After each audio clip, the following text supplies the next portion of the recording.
Good morning. Ngasigi runes ki reading haipetang ingminarase ko haidi runes ki symbol ani katang se lawthoge ko.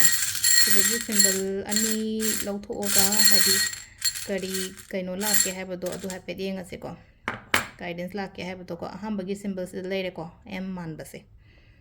Amasina B manba symbol am lai ko haidi M manba symbol amane B manba symbol amne ko hai symbol number 1 symbol number 2 ko ani sigi kari messages lege kari guidance lege haibado haipet iminase. अहमबगी symbol को अहमबगी symbol से को से लाई से यामना आइना तौदोरीब थबकतुदा यामना clear ओइना focus ओइना तवो महै सोइदना फंगनी को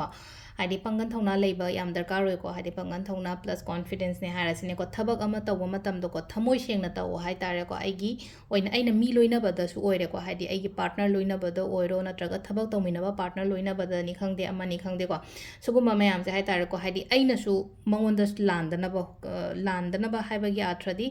यामना थमोय सेंगना loyal ओइना लोइनबिबा हाय तारे को आइगी पार्टनर आइगी थबक तौमिनबा पार्टनर और नत्रगा आइगी खंगनरिबा पार्टनर हारासिने को आइगी हस्बैंड वाइफ की रिलेशनशिप तब हारासिने को फजना लोइना वो लोइनबा मतमदा को आइंगोंदा यामना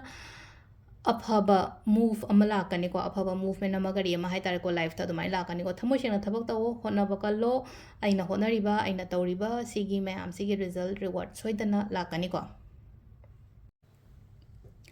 मथंगे सिंबल को मथंगे सिंबल से नमु सिदा रिप्रेजेंट तोइसे कइनो हाय मतम सिदा को प्रॉब्लम्स हायरानी को हाइदि लेरमीबा कइनो सिदगी हील तौरकपा हायरासिने को हीलिंग गुंबा लाकपा दुमाइना ग्रोथ गुंबा लाकपा सु लाकनी को थबा इंखांग तबु मतमदा हीलिंग खतंगी वासु नतबिदा हाइदि आइगी ओइना आइना तौरुबा थबा इंखांग दा हाइदि ग्रोथ गुंबा लाकपा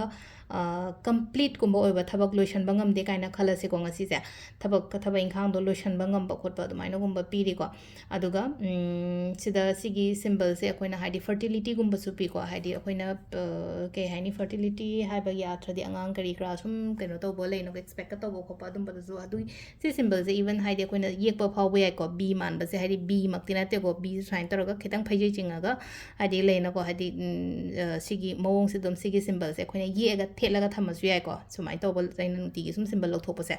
अदु सिदा लेरे अखोइगी ओइना ngasi की रून्स की रीडिंग से मैम को थैंक यू